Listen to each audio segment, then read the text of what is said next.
বিসমিল্লাহির রহমানির রহিম। সুপ্রিয় শিক্ষার্থী, আসসালামু আলাইকুম। এখন আমরা যে টপিকটা নিয়ে আলোচনা করব সে টপিকটার নাম হলো মোলার তাপ ধারণ ক্ষমতা। এই টপিকটা কিন্তু তোমাদের জন্য কিন্তু খুবই গুরুত্বপূর্ণ। তোমরা যদি শুরু থেকে শেষ পর্যন্ত ক্লাসটা মনোযোগ সহকারে করো তাহলে এই টপিক থেকে যেভাবেই কোশ্চিন আসুক না কেন তোমরা সেগুলো অ্যান্সার করতে পারবে ইনশাল্লাহ। তো আসো আমরা এই টপিকটার যে কি এই টপিকটার মধ্যে কি আছে আমরা সেটা একটু বিস্তারিত দেখার চেষ্টা করি। দেখি এখানে সবার প্রথমে আমাদের টপিকটার নাম হলো মোলার তাপ ধারণ ক্ষমতা।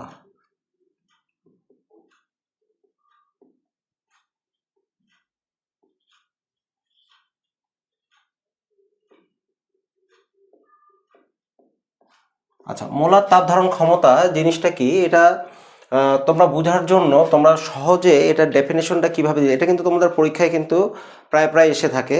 তো এই ডেফিনেশনটা তোমাদের বোঝার জন্য সবার প্রথমে তোমরা এটার যে ফর্মুলাটা সেটা আগে আমরা একটু লিখে নিই। তাহলে এইটার আলোকেই কিন্তু আমরা এটার ডেফিনেশনটা দিতে পারবো। সেই ডেফিনেশনটা কি? এখানে এন কে বলা হয় হলো মোল সংখ্যা, ডেলটি যেটা আছে সেটা হলো আমাদের কি তাপমাত্রার পরিবর্তন, এটাকে আমরা কেলভিনে প্রকাশ করি, আর কিউটা হলো আমাদের তাপ। তাহলে এটাকে আমরা খুব সহজে ডিফাইন করতে পারি, কিভাবে বলতে পারি যে 1 মোল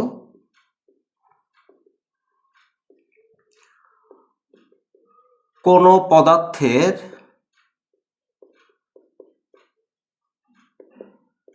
তাপমাত্রা, এই যে দেখো 1 মোল কোনো পদার্থের তাপমাত্রা 1 কেলভিন, ডেলটি যেহেতু তাহলে এটা কি আমরা বৃদ্ধি করতে, ডেলটি 1 কেলভিন বৃদ্ধি করতে যে পরিমাণ তাপের প্রয়োজন হয়, তাপের এই যে কিউ। তাহলে আমরা যে কোনো জিনিস কিন্তু যেগুলো আমাদের কি হরে থাকে সেগুলো কি আমরা 1 1 করে লিখি, কেন? কারণ 1 1 করলে এর মানের কোনো চেঞ্জ হয় না। তো তাহলে আমরা এখানে কি বলতে পারি, 1 মোল কোনো গ্যাসের তাপমাত্রা 1 কেলভিন বৃদ্ধি করতে যে পরিমাণ তাপের প্রয়োজন হয়। দেখছো কত সহজে এই জিনিসটা আমাদের আয়ত্তে চলে আসলো, আমাদের কিন্তু এটা মুখস্থ করতে হবে না, যা শুধু আমাদেরকে এই ইকুয়েশনটা যেটা আছে সেটা মনে রাখতে হবে। যে পরিমাণ তাপের প্রয়োজন হয় তাকে, এই যে পদার্থ এখানে তাকে বলবো ওই পদার্থের মোলার তাপ ধারণ ক্ষমতা বলে, মোলার তাপ ধারণ ক্ষমতা বলে। আচ্ছা, তাহলে আমরা কি বলবো, তাহলে আমরা এই ইকুয়েশনটা যদি লিখতে চাই তাহলে আমাদের কি লিখতে হবে? তাই লিখতে হবে এন মোল কোনো পদার্থের তাপমাত্রা ডেলটি পরিমাণ বৃদ্ধি করতে যদি কিউ পরিমাণ তাপের প্রয়োজন হয় তাহলে আমরা মোলার তাপ ধারণ ক্ষমতাকে লিখতে পারি হলো C equal to Q N DT by N DT. তাহলে আমরা এটা কি লিখবো যে এন মোল কোনো পদার্থের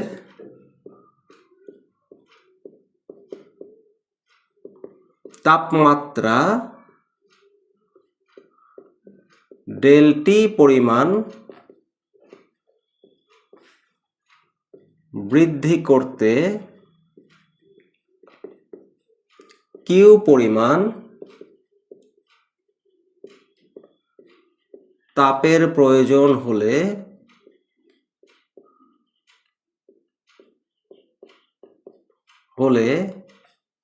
মোলার তাপ ধারণ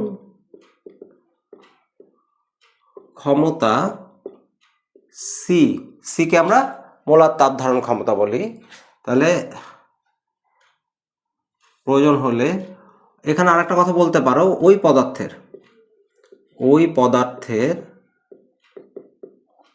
পদার্থের মোলার তাপ ধারণ ক্ষমতা সি ইকুয়াল টু হবে হলো এন ডেলটি কিউ। এটা কিন্তু আমাদের মোলার তাপ ধারণ ক্ষমতার ফর্মুলা। যেটা কিনা আমরা প্রথমে লিখে আমরা কি করছিলাম, মোলার তাপ ধারণ ক্ষমতার ডেফিনেশনটা আমরা দিয়ে দিছিলাম। তো কিভাবে খুব সহজে আমরা মোলার তাপ ধারণ ক্ষমতার ডেফিনেশনটা দিতে পারি সেটা কিন্তু আমরা এখানে বুঝে গেলাম। এখন কথা হলো, এই যে মোলার যে তাপ ধারণ ক্ষমতাটা যেটা আমি বললাম, সেটা কিন্তু গ্যাসের ক্ষেত্রে কিন্তু আমরা দুই ভাগে ভাগ করি। কেন? কারণ গ্যাসের ক্ষেত্রে যখন আমরা তাপ প্রয়োগ করব, তখন তাপমাত্রার পরিবর্তনের সাথে সাথে কি হয়, ওই গ্যাসের আয়তন এবং চাপ কি হয়, পরিবর্তিত হয়ে যায়। এই জন্য আমরা গ্যাসের ক্ষেত্রে কি করব, মোলার তাপ ধারণ ক্ষমতাকে দুই ভাগে ভাগ করব। তাহলে এটা কি হলো, গ্যাসের ক্ষেত্রে, এটা মনে রাখতে হবে, গ্যাসের ক্ষেত্রে। তার মানে গ্যাসের ক্ষেত্রে মোলার তাপ ধারণ ক্ষমতাকে আমরা দুই ভাবে লিখব। একটা হলো স্থির আয়তনে, স্থির আয়তনে মোলার তাপ ধারণ ক্ষমতা, মোলার তাপ ধারণ ক্ষমতা। তো এটাকে মোলার তাপ ধারণ ক্ষমতা যেহেতু সি দ্বারা প্রকাশ করি এবং এখানে আয়তন যেহেতু স্থির, তাহলে এর সাপিক্স আমরা কি লিখব, ভি লিখব। তাহলে এটাকে আমরা বুঝবো যে স্থির আয়তনে মোলার তাপ ধারণ ক্ষমতা। আর একটা কি লিখব, স্থির চাপে মোলার তাপ ধারণ ক্ষমতা। এটাকে আমরা লিখব হলো পায়ের কাছে সাপিক্স ছোট করে পি। তাহলে পিতে হলো প্রেসার, হ্যাঁ, তাহলে আমরা এইভাবে লিখতে পারি। এখন এইটার ডেফিনেশনটা কিভাবে দিব? তাহলে এটার ডেফিনেশনটা খুব সহজ। এখানে কি ছিল, আমরা বলছিলাম পদার্থ, আর এটা ক্ষেত্রে কি লিখব, আমরা লিখতে হবে গ্যাস। তাহলে অবশ্যই আমরা যখন এটার ডেফিনেশনটা দিব, তখন আমরা লিখব হলো যে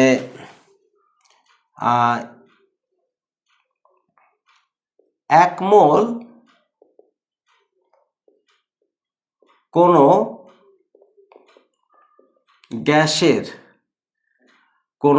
গ্যাসের তাপমাত্রা 1 কেলভিন বৃদ্ধি করতে যে তাপের প্রয়োজন হয়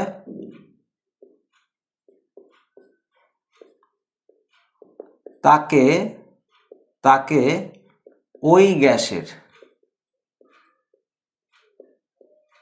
এখানে কিন্তু একটা কথা অবশ্যই তোমাদেরকে বলতে হবে, এটা কোন ক্ষেত্রে বলতেছো, যে স্থির আয়তনে বলতেছো না স্থির চাপে বলতেছো? যদি এখানে তুমি বলো, এটা কিন্তু প্রত্যেকটার ক্ষেত্রে, যদি তুমি বলো স্থির আয়তনে, স্থির আয়তনে,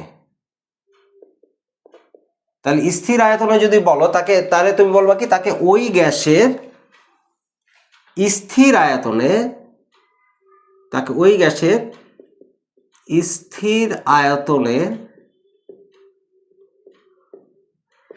মোলার তাপ ধারণ ক্ষমতা বলে। আর যদি তুমি বলো যে স্থির চাপে, তাহলে তোমার এই পর্যন্ত, এই থার্ড ব্র্যাকেট পর্যন্ত সব কিছু একই থাকবে। তাহলে এখানে কি লিখবা, স্থির চাপে 1 মোল কোনো গ্যাসের তাপমাত্রা 1 কেলভিন বৃদ্ধি করতে যে তাপের প্রয়োজন হয় তাকে ওই গ্যাসের, এখন কি লিখবা, স্থির চাপে মোলার তাপ ধারণ ক্ষমতা বলে। তাহলে দেখছো কিভাবে তোমরা যদি বুঝে বুঝে পড়ো, তাহলে এগুলো কিন্তু একদম মুখস্থ করার কোনো তোমাদের প্রয়োজন নেই, জাস্ট শুধু বুঝে বুঝে এভাবে তোমাদেরকে বলতে হবে। আচ্ছা, একইভাবে যদি আমরা এইভাবে এটাকে ম্যাথমেটিক্যালি যদি প্রকাশ করতে চাই, তাহলে আমরা কি লিখতে পারি, আমরা লিখতে পারি হলো n মোল তাহলে আমরা কি লিখবো, ধরে নাও আমরা যদি স্থির চাপে লিখি, তাহলে আমরা যদি লিখি স্থির আয়তনে, স্থির আয়তনে n মোল কোনো গ্যাসে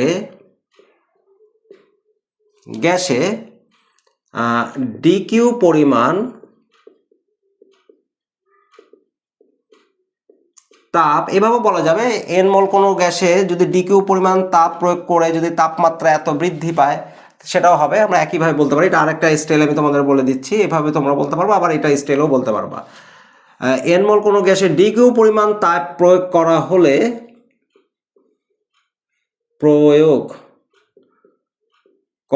হলে গ্যাসের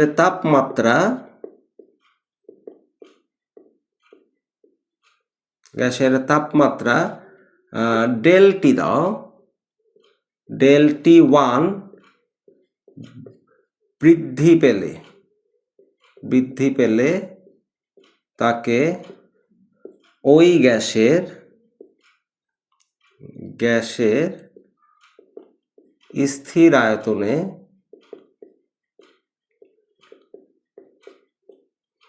মোলার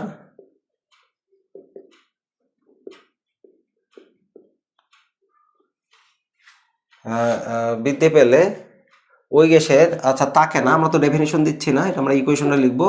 বৃদ্ধি পেলে ওই গ্যাসের স্থির আয়তনে মোলার তাপ ধারণ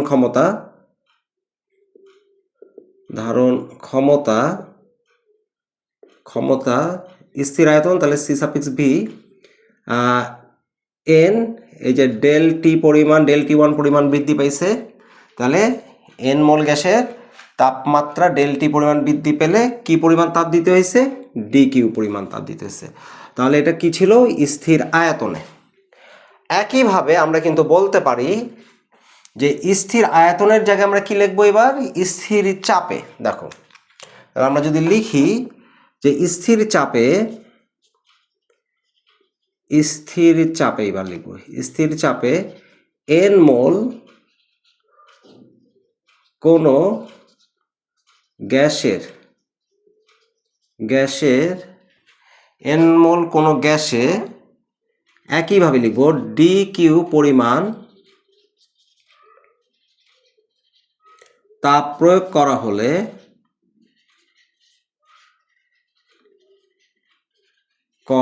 হলে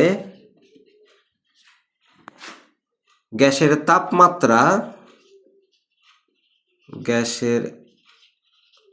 তাপমাত্রা ডেলটি2 পরিমাণ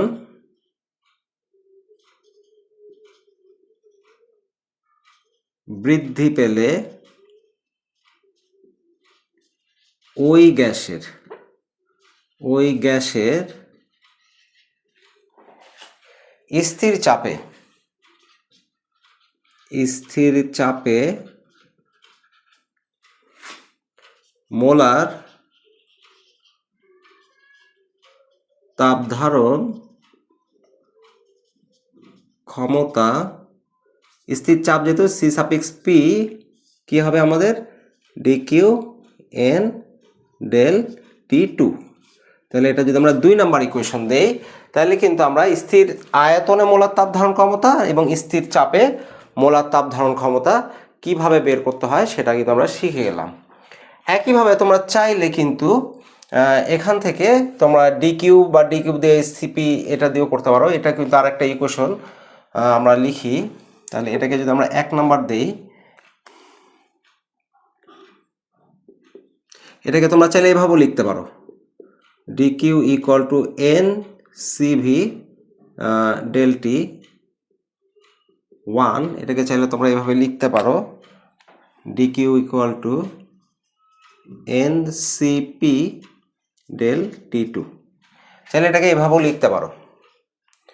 আচ্ছা, এখন আমাদের আরেকটা কোশ্চিন কিন্তু খুব বেশি পরীক্ষায় আসে, সেটা হলো এই যে আমরা লিখলাম একই ডেফিনেশন, দুইটার কিন্তু একই জিনিস, একটা হলো স্থির আয়তনে আর একটা হলো স্থির চাপে। এখন কথা হলো এখানে সিভিটা বড় না সিপিটা বড়, কার মানটা বেশি, এই জিনিসটা কিন্তু তোমাদের পরীক্ষায় খুব ঘন ঘন আসে। তা আসো এটা কিভাবে আমরা এটার প্রমাণ করব যে কে আসলে বড়, সিপি বড় না সিপি বড়। আচ্ছা, সিপি বড় মানে সিপি না সিপি, কে বড়? সিপি ও সিভি এর মধ্যে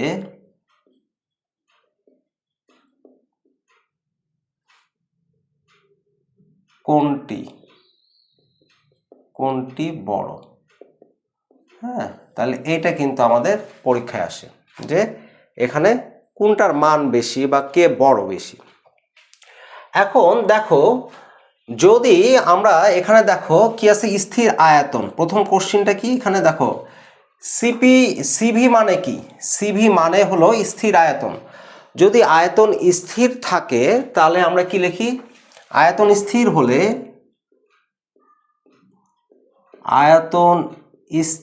হলে আমরা জানি ডিভির কি জিরো।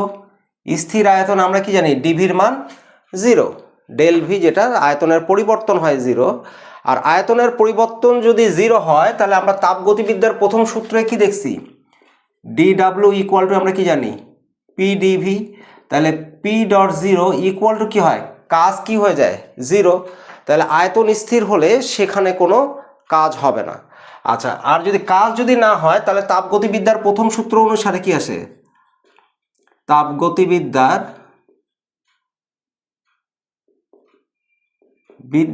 প্রথম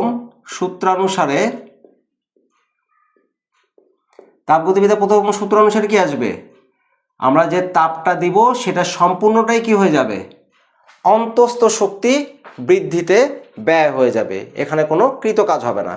আর সম্পূর্ণ তাপ যদি অন্তস্থ শক্তিতে ব্যয় হয় তাহলে এক্ষেত্রে কি হবে, এক্ষেত্রে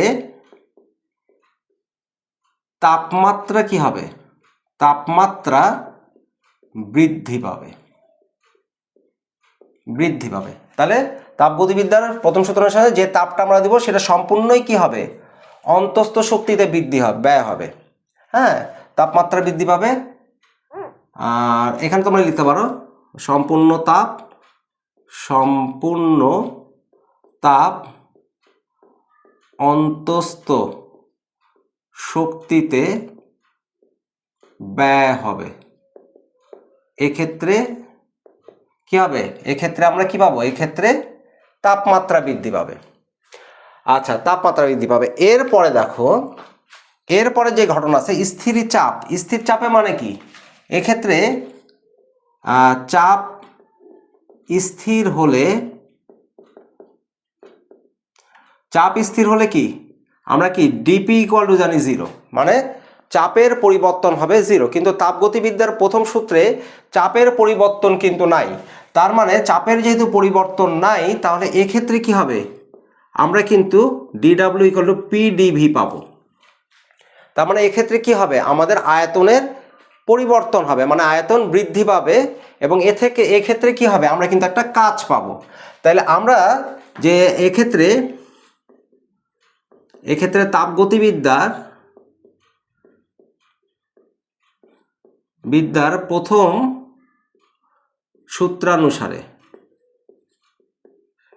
সূত্রানুসারে আমরা লিখতে পারি DQ equal to DU plus DW.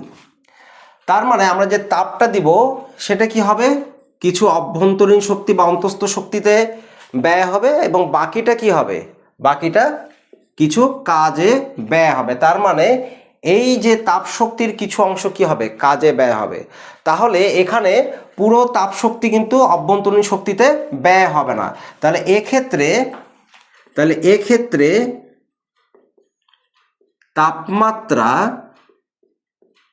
তাপমাত্রা পূর্বের তুলনায় কিছুটা কি হবে, কম বৃদ্ধি পাবে। তাহলে আমরা এখানে যে তাপমাত্রা যেটা লিখছি ডেল টি টু, তাহলে এক্ষেত্রে তাহলে ডেল টি টু এটা কি হবে, লেস দেন ডেল T1। তার মানে এই যে T1 এর থেকে এই তাপমাত্রাটা কি হবে, কম বৃদ্ধি পাবে। আচ্ছা, এখন আমরা কি জানি, আমাদের যে জিনিসটা জানি যে হরে যদি মান বেশি হয়, দেখো এখানে ডেলটি কি আছে, হরে আছে, এখানকার ডেলটি টু কি আছে, হরে আছে, এখানে ডেলটি ওয়ান হরে, এখানকারও ডেলটি টু যেটা আছে সেটা হরে আছে। তাহলে হরে যদি কোনো জিনিসের মান বেশি হয় তাহলে তার রেজাল্ট কি হয়, কম আসে বা ছোট হয়। তাহলে যেহেতু ডেল টি টুটা ডেল টি ওয়ানের থেকে ছোট, তাহলে অবশ্যই ডেল টির মান ছোট হলে কি ডেল পি এর মান বেশি হবে, আর ডেল টি ওয়ানের মান যদি বেশি হয় তাহলে কি সিভি এর মান কি হবে, কম হবে। আমি আবার বলতেছি, দেখো হরে যদি কোনো কিছুর মান আমরা কি জানি, যদি বেশি হয় তাহলে রেজাল্ট কম হয়। তাহলে দেখো এই যেহেতু ডেল টি ওয়ানের থেকে ডেল টি টু এর মান কম, তাহলে এখানে আমরা যদি কম মান বসাই তাহলে কি যেটা সি সাফিক্স পি আছে সেটার মান কি হবে, বেশি আসবে, এটা সি সাফিক্স ভি এর তুলনায়। তাহলে আমাদের কি হবে, তাহলে আমরা লিখতে পারি, তাহলে আমরা লিখতে পারি C suffix P greater than C suffix V. তার মানে আমাদের সি সাফিক্স ভির মান মানে ডেল টির মান যেহেতু ডেল টি ওয়ানের মান যেহেতু ডেল টু এর থেকে বেশি, তাহলে সি সাফিক্স ভি এর মান কম আসবে।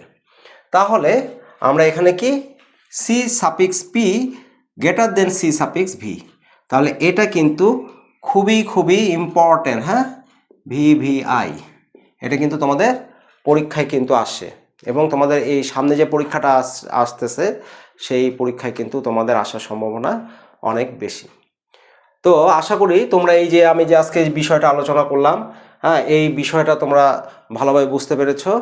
তো এই জিনিসগুলো তোমরা এভাবে বুঝে বুঝে পড়বা, বুঝে বুঝে পড়লে কি হবে, যেভাবেই তোমাদেরকে কোশ্চিন করুক না কেন তোমরা কিন্তু এগুলো অ্যান্সার করতে পারবে। তো আজকে এই পর্যন্তই, সবাই ভালো থাকো, আল্লাহ হাফেজ।